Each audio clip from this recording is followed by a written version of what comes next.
Thinking Aloud. Conversations on the leading edge of knowledge and discovery with psychologist Jeffrey Mishlove.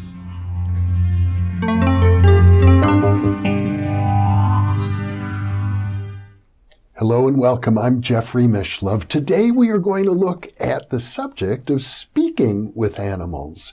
My guest is Miranda Alcott. She has a master's degree in spiritual psychology and she is an intuitive animal communicator. Miranda is also an old friend, somebody whom I first interviewed back in 1999. Welcome, Miranda. Thank you, Jeffrey. It's so exciting to be with you again. It's exciting to be with you, too. Now, in a previous interview, we talked about listening to animals, and one of the things that we learned was that animals know a great deal more about us than we know about them, which I should think would make speaking to animals a little more difficult, because why would they want to listen to us in the first place? Exactly. What a great way of saying that. I couldn't have said it better myself. I give up. Why would they? But, you know, we have so much to learn from them. Many times people are so upset that they transfer what they're upset about onto their animals. In other words, if you're an animal, it's like those wonderful Far Side cartoons, blah, blah, blah, blah, blah, blah, blah, of what the human is saying while the animal is like checking his watch and saying, you know. But it is really true. And so when we're learning to speak to animals, we have to remember we are the species that talks all the time. If we want to be heard, we need to choose what we're going to say with respect and be willing to be in a lot of silence to hear response. So when we're working in classes about how to communicate, the first thing they do is we ask permission. I would like to learn how to communicate with you. I would like permission to be able to listen to you. I'm new at this, and I would like to also speak with you. And so many times it comes down to the basic level of communication with animals and with so many species, including ourselves, is to picture the behavior that you want. So if you have a behavior in an animal that you don't want, we are thinking about that behavior that we don't want and picturing the unwanted behavior. The challenge is to change it so that we're picturing what we do want. That's not so different than normal human-to-human communication, really. It's just that we have a tendency, human to human, to speak and not listen. We can ask a question, and before the person answers, someone will say, got it, or I have it, and they're not listening to what's really being said. Nonverbal communication is so much more powerful than verbal communication, but we have to give it time and we have to practice with that. And lots of times you point out that in your communication with animals of many different species, you're getting visual imagery. So I would think if I wish to communicate with an animal, I might want to form a mental picture. Exactly. You can clear your mind screen and make sure it's empty, that you go in respectful first. And integrity is very important. If your idea is, I'm going to show you what I need you to do, you have to look in the mirror and ask yourself, really, you're gonna come at me and tell me what you want me to do? How about you tell me what you like about what I do first? Just like the rest of us. What do you appreciate about what I do? I protect our family as an animal. I love our family. I get up in the morning and I'm always in a happy mood. You, human, may not be, but I am, you know? And so it's really important to honor that going in. Yeah, it's being loving. In other words, it doesn't help to speak or attempt to speak or communicate to an animal if you're not going to listen. Exactly. Very well said. And in our communications and in our attempts, I remember there was a woman who came to me and her animal was in transition. And she said, you know, I will miss you. And the animal said, I will be around. I will stop in from time to time. How will I know if you're there? You just have to trust. I will make my presence known. Well, the woman came back 2 months later and said, you tell my animal that he said he was going to let me know that he was around and I'm not seeing him.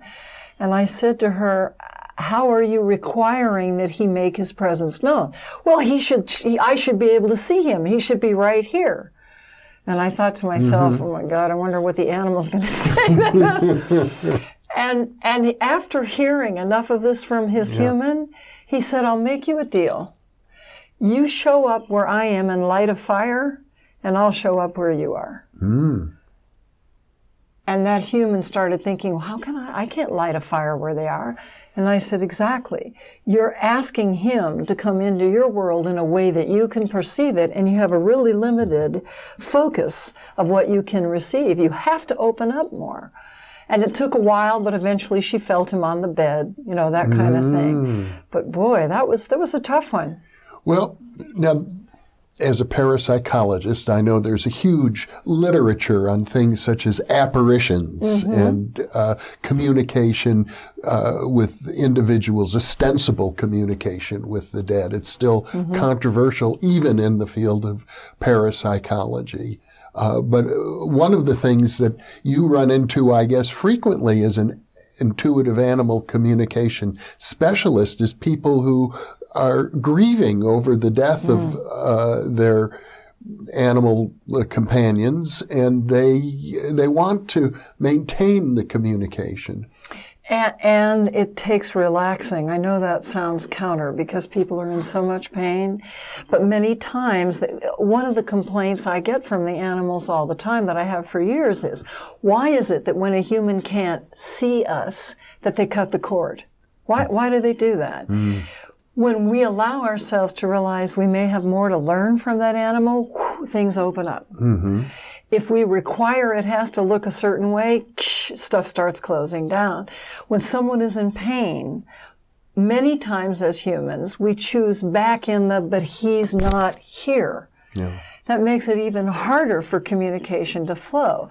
Different from the assumption that he's here. I may not be sensitive to it, but he's here. And that starts building the bridge of communication to be easier. Because in human communication with the departed, well, there are many different viewpoints in different spiritual traditions and different forms of folklore. But one of them is that when you try to communicate with a departed loved one, you're pulling them back down to the earth plane. Right. So this is a really wonderful point you brought up. First of all, we're not that powerful. We are not. When souls have things they want us to learn, they get us to where we need to be. We cannot slow someone else down. We may wish and want to communicate with them, and that soul in a form that is energetic will meet us at the place of action of where we are, or not. And this is where the conversation of, I want my animal to return to me again and again and again, gets dicey, because at that point, you're saying, I want you to be who I need you to be. But if that being has other things to learn, they may have grown on, and you have to allow yourself to grow on. It's about treating your animal as an equal. About treating your animal as equal, and also understanding you are equal to the animal. Let's not, if we keep looking at my animal's less than and I'm going to be so great and treat him like an equal, this is no, you're missing. This is another being that we're sharing the planet with. Their planet. We were the latecomers here. Well, I suppose it's tricky, for example, parents and children. There is a sense in which the child is an equal to the adult. They are both autonomous beings, but there's also a sense in which they're unequal. A sense of? A child being unequal to an adult. Unequal to an adult. See, now this brings up a really interesting subject. When I was 3 years old, my father was an architect, and he worked with remodeling people's homes. And I was 3 years old, and one day my dad had somebody come to the house, and they were going over plans, and my father needed to leave and go in to get another plan. And so I was told I could be there, but I had to be quiet. So I was sitting in the patio with this man, And above his head, I could see there was a woman and a man. And I didn't understand what it was, but the man was saying non-verbally, "Can you help me? Can you help me?" And I thought, wait a second, I'm 3 years old, and my parents brought me up that you always respect adults, and that an adult was anyone taller than me. Mm-hmm.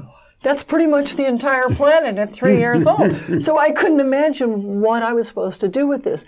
Later, as time went on, I realized what I was shown was his wife was involved with someone else, and this man was in so much pain. Mm. But I didn't know how to deal with it. I didn't know what to do with that information. Mm-hmm. So it's dicey as far as how you find your way in that. Well, now, that's a very beautiful and complex story. It's about the relationship between a human child and an adult human. With an animal, there are many ways in which animals are like children, wouldn't you say? We have to be careful about this, because I think that we put on to them that they're like children. They mature faster than we do as a species. Yeah. So if you were to say to me, is my service dog like a human? I would say, well, physically, his bodily functions are about a 2.5-year-old. I have to make sure that physically he gets to where he needs to be to relieve himself. But as far as what he ascertains and takes in, his awareness, which is diffuse awareness, is pretty complex. Mm-hmm. So I'm not sure where those boundaries are. Oh, well, and you, as a young 3-year-old child, had a very complex awareness, and yet you're very dependent on your parents. Very much so. For all your physical needs. Yeah, for a while. So from a physical standpoint, but remember, when we're using the word physical, we're very limited in what we're talking about. And when we talk about animals, now not all animals are human companions. That's right. And there are many reasons for that, and we need to respect that. And again, the animals that are out in the wild are fully in touch with their instincts. Fully in touch with their instincts. They can sense us coming just when we're thinking about them. And as we know, Rupert Sheldrake did so much research on videoing animals when their humans were leaving unexpectedly from work or something on their way home. And we have so much of that proof of how our telepathic communication takes place. So, yeah. Well, in communicating with animals, do you notice a difference between those that are human companions, are domesticated, and those that are wild? Do you communicate back and forth with both? Yes, there is a big difference. Birds, for instance, that are kept in a cage or in a home they have a huge adjustment with how to be. Many of them, their wings are clipped, and it's very challenging to work with them as well. Others have adapted, but for years, before we had huge internet success of going around the planet, I would say to people very openly, if you want to talk about the best telegraphic system, ask the birds. Because they communicate beautifully with each other, and information gets changed all around the world. As far as wild animals versus domesticated animals have our patterns down, usually within a year of being with us. They know what we're going to do. That's why if you're walking down the street with your dog and someone may not be mentally balanced, they pick it up and they will go on high alert, because they're used to seeing a certain flow that we use our bodies and how we go, and all of a sudden someone's out of that danger. And the crosshairs go up and they start looking at, how do I deal with this? And do you find that wild animals are open to communicating with humans? Wild animals are open to being listened to and not always responding. Many times wild animals will want to know, when they understand what I'm doing, and they usually do pretty fast, why I'm there. Now, it's almost like, why are you here? And animals that have been evolved for a long time will then sometimes depart wisdom. Since you're listening, human, since you're listening. I told the story of the PTSD dog There was the very first dog that worked with returning soldiers. I had a wonderful opportunity to work with him as he was transitioning. And he was 16 years old. And he had worked a whole lifetime of service with servicemen. And just before he transitioned, he spoke to me. Now, when I communicate, I stay out of the way. All I'm doing is connecting one with the other. And he said, Miranda, he looked right at me, and I thought, wow. He said, you know, you tell us that we teach you about kindness, which we do. You tell us that there are too many of us, and you kill us. Who will teach you? And that just hit me, like even now saying it, a ton of bricks. Who will teach you? And he had no attachment to the outcome of what I said. He was stating fact. Who's going to teach you? Well, I'm a little confused because are you saying there are too many animals? No, what I'm saying is he as a dog was saying, as humans, you say there are too many of us, as animals, as dogs, and you kill us. You euthanize us in shelters and all that. Yes. And so we're asking you, who's going to teach you about kindness? Who will teach you, humans, about kindness? I had no answer for that. Well, it's not as if we're exterminating all. No, but when we look at that, we are cloistered in cities, which is where we object to so many animals. And the further you get out into wilderness, the more animals there are for access of learning. Well, what I'm getting from this conversation is that as a species, overall, we have an unhealthy relationship with other animals. Yes. I couldn't have said it better. We have so many animals we've trained to do things for us without consideration of the repercussions on their bodies. Animals who are trained like horses to do certain work, and we don't take into account what are we doing when we ask a 1,000-pound animal to land on stilettos? What are we doing when we're asking an animal to pull that we haven't worked with to get in shape? And yes, this is how man survived. I have no argument with that. But I think we're to a place now where we need to raise our consciousness to ask, what are we asking these beings to do? What should we maybe be cutting back on for ourselves to not be asking them to go out? Why are they so expendable? I remember I had a wonderful man who came to work on our passive solar system one day. And he came a few days in a row, and I said, Bob, do you have any children?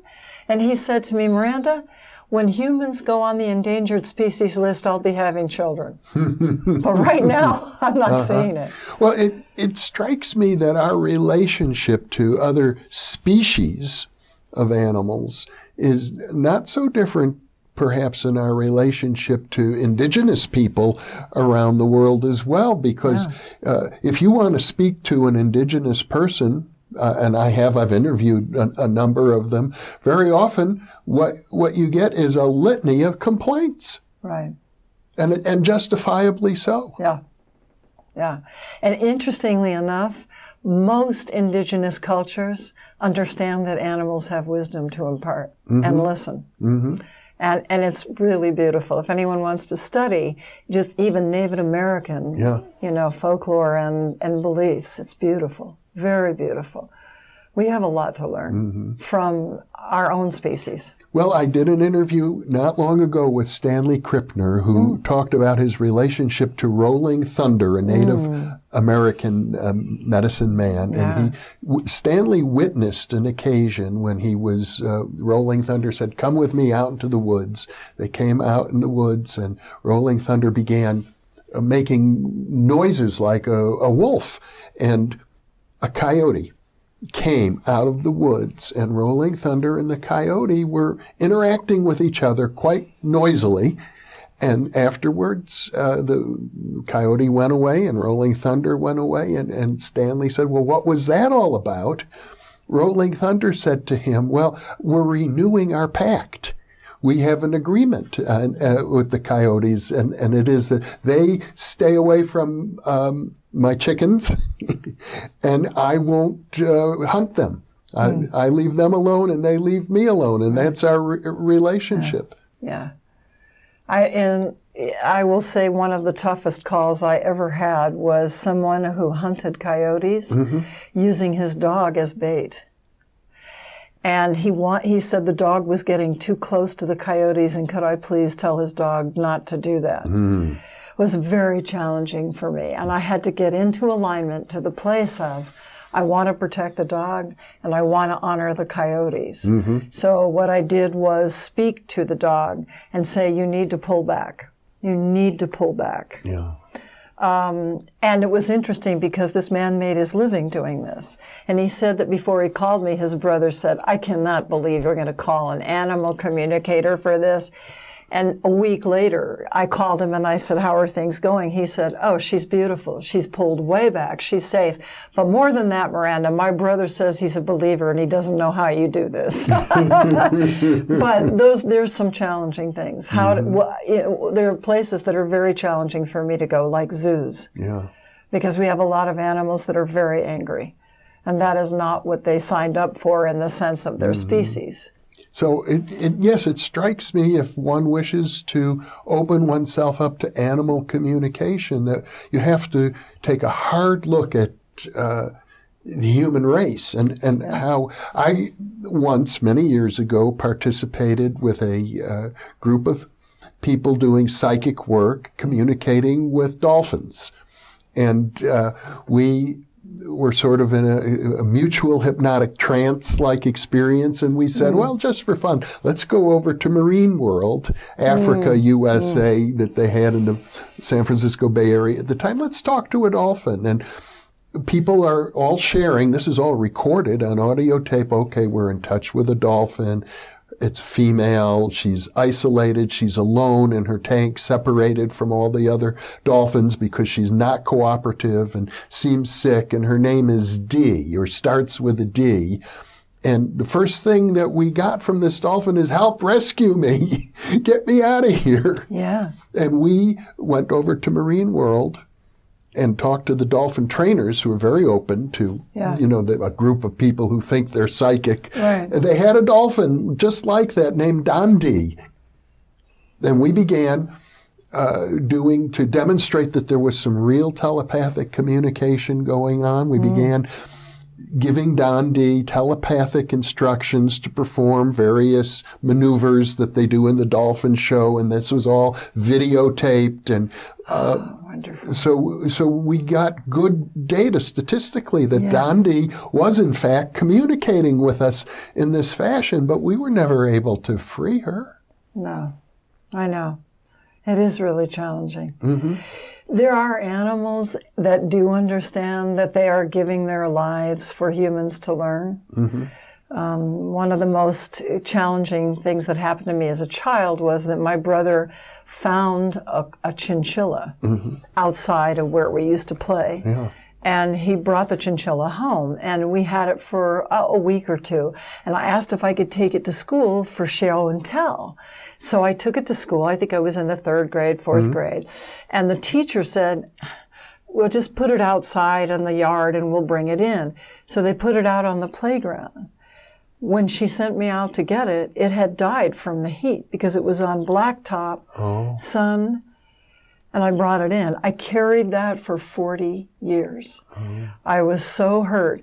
And finally, the master chinchilla showed up and said to me, Miranda, the only time an animal's life is wasted is if the human doesn't learn. And I know that teacher learned. I mean, no, I learned. All of us learned. So I'm not excusing that it's okay to kill animals that way, but I am saying there are large lessons that can be learned. And that perhaps there's a reason that we're here on this planet surrounded by so many other species. Could be. We have a lot to learn. Well, now, in a couple of instances, you've talked about animals referring to you by your name. Yes. As a matter of fact, when that first started, which was interesting to me because it's it's English. In other words, it's very language specific. It started with domestic animals. It started with my own animals who heard my name over again and again and again. But they have their own communications and their own friends, if you will. And dogs and animals they're exposed to. But the thing that really shocked me was when animals who had transitioned would actually say they'd heard of my work or they were aware of what I was doing. And that was really beautiful to hear. Whether they used my name or not, I didn't care, but because the energetic patterning was there. Thank you. I was like, no, thank you. So I like that word, energetic patterning. Yeah. It suggests that, you're letting go of a lot of habitual ways that humans might think about communication in order to open up to what is going on at the energetic level. So I think there's a way to look at how to sort of focus that in a way that we understand. We know as humans, if we are involved in a situation that's traumatic, our amygdala takes a snapshot of everything that happens in that second where we feel our lives are threatened. There can be 1,000 senses, the breeze, the time of day, all of that. If we are, for instance, driving in to get gas and we're putting gas in our car and up drives a car with robbers who jump out and go into the gas station and we flee and thank God, but then 10 days later we're in the middle of the desert and we start getting very scared. The breeze and the time of day and the temperature mirrored where we were when our amygdala took the snapshot. Well, you have animals that have their animal part of the brain, which is what they refer to as the amygdala, doing that all the time. They are so much more aware of how to process what's incoming and how to hardwire. This is what psychologists call conditioning. And, all species are subject to it. Well, Miranda Alcott, how fascinating. I envy you for the work that you do. And I have to say, I also feel inspired to spend more time around animals. Good.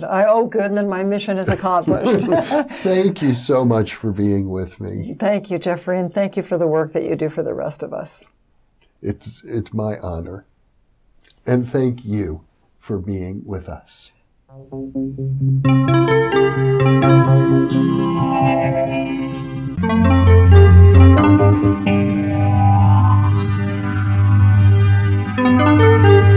Thank you.